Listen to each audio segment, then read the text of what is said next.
Hello and welcome to this week's edition of Wide Open Throttle. And joining us this week, a couple of special guests. First, Johnny Wong, Editor-in-Chief of Super Street, and the reason he's here, Ted Klaus, who's the man heading the development of the all-new Acura NSX, which is due in a couple of years' time. And Ted, I have to open by saying no pressure then. You're following up one of the most iconic cars in the world, and you're having to develop the first all-new iteration in 20 years. It's kind of a dream. It's a dream come true. So what's your background? How did you get into this business? Yeah, I'm a mechanical engineer, and I always loved cars. Grew up as a shop monkey for my dad. He raced Formula cars at autocross and hill climbs, and I had a chance to go in the automotive business and worked my way up to being an evaluator of vehicle dynamics at Honda. And so how long have you been with Honda then? 22 years. So you've been with Honda almost as long as the original NSX has been around. Yeah, the story of the NSX is I was actually working for Chrysler, and I saw the NSX at the 1990 Detroit Auto Show, and it really did affect me deeply, although I didn't quite link that to later that year taking a job with Honda. But those products really affected. So in your time at Honda, what were some cars that you were responsible for? When I first joined Honda, I actually went to Japan for a 2-year stint, kind of immersing myself in their development methods. And I worked on the Integra GSR, so that was a great product to work on, great intro. Came back to the US and continued to learn and grow as an engineer, as a chassis development engineer on Acura CL, TL, second generation CL, and then both MDXs, the first gen and the second gen, with the second gen having a lot of technology. So how do you follow up the original NSX? This was a car that, and I'm unfortunately old enough to have been at the launch of the original, but this was a car that really did change the world. This was a car that sent Ferrari back to the drawing board. How do you follow that up? Well, the first thing you do is you go and talk to the people that were there and developed that product. So I went and took the entire development team, and we met and spoke with Uehara-san and some of his members in Motegi at their annual fiesta, which took place last year. And you learn about what was on their mind. You learn about what NSX means, and how to carry that on.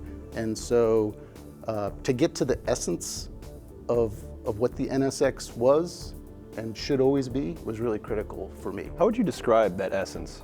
A lot of people misunderstand new, sports, experimental. So right there, That's what NSX stood for. That's what it stood for. And so it wasn't just a name. It didn't stand for aluminum-bodied mid-engine V6. So if you get to the essence of it's new, and it's an experimental interpretation of what a sports car should be. And then you grow from that point. And human fit is the next key phrase. It has to be a sports car that's made for human beings. So that human fit aspect is critical. And then probably the next thing is there's that kind of vivid response. There's that almost strange connection between the man and the machine.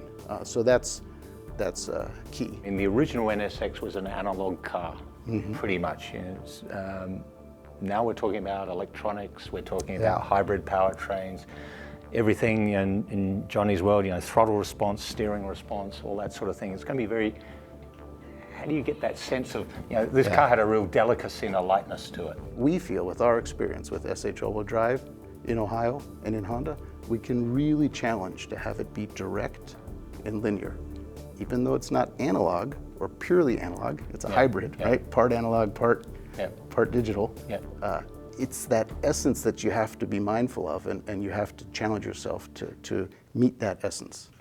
That's quite a balancing act. I mean, Ron and Carlos both know when we had the McLaren at Laguna Seca, there was this oddness in non-linearity in the way the car, it did the most amazing things on the track. It's just you had to kind of recalibrate your brain on what it was doing. Once you got used to it, it was great, but it was just, it was non-linear. There was an inconsistency in your input and the output, and that it was extremely capable and very, very fast, but there was always that disconnect between the driver and what the car did.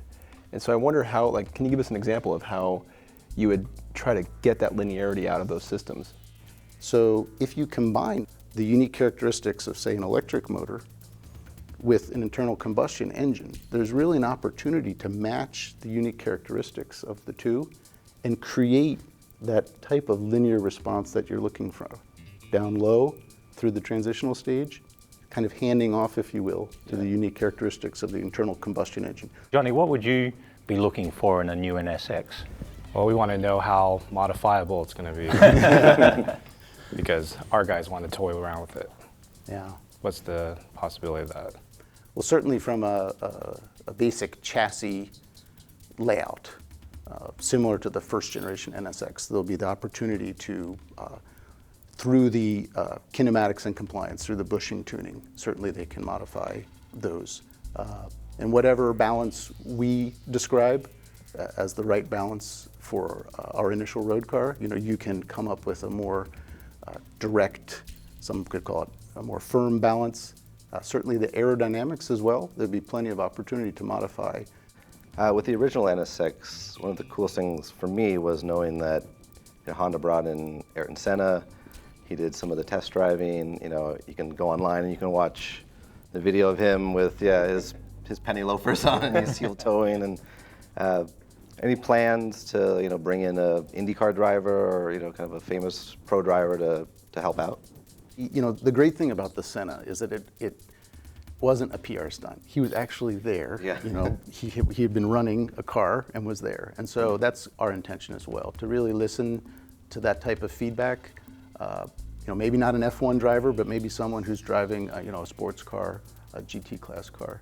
I want to ask more about GTR. I mean, that occupies such an incredible space in the sports car, supercar territory. Does the NSX have to be faster than it?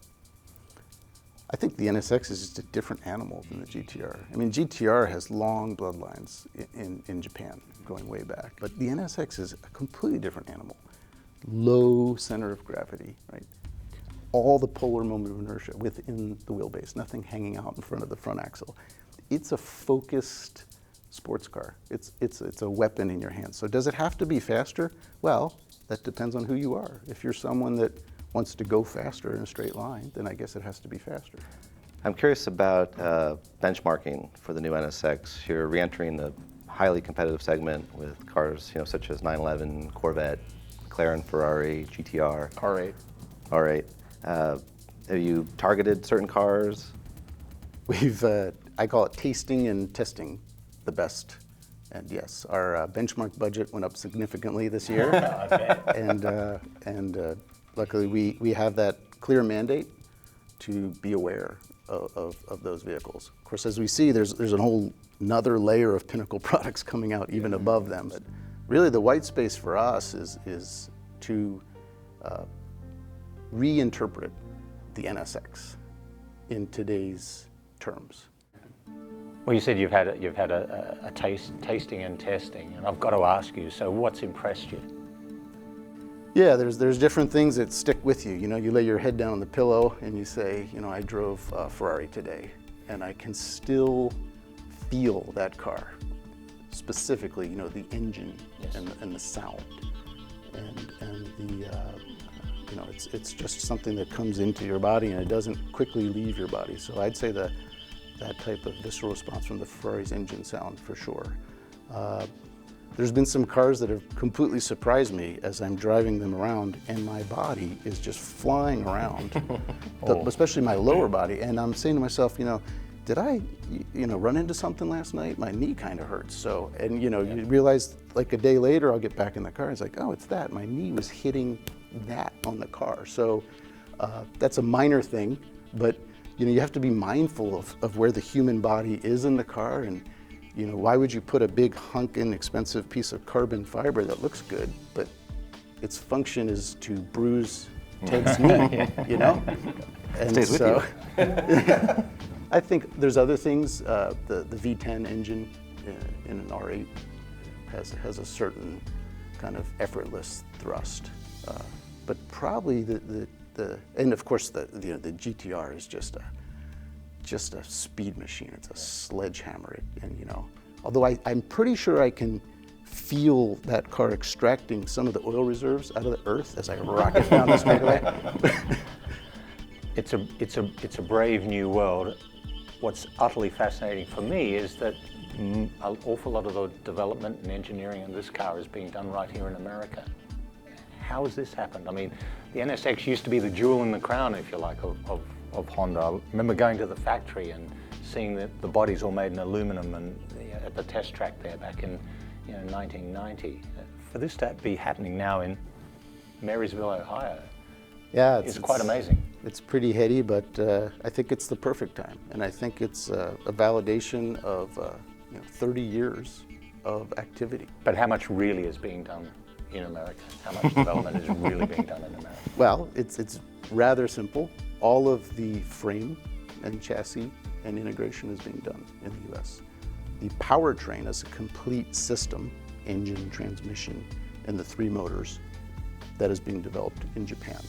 And then certainly the aesthetic, the styling, was first created in Japan. That was the inspiration, as you saw in the concept, but that is now transferred to the U.S. How close is that car to actually being buildable, that car that we've seen so far, in terms of the way it looks? Yeah, I love to Oh, come on, you can tell us. see how. Cameras are off. Yeah. So my opinion is the actual car is going to be way cooler than that car. Right. But it has that design motif Yeah. is kept.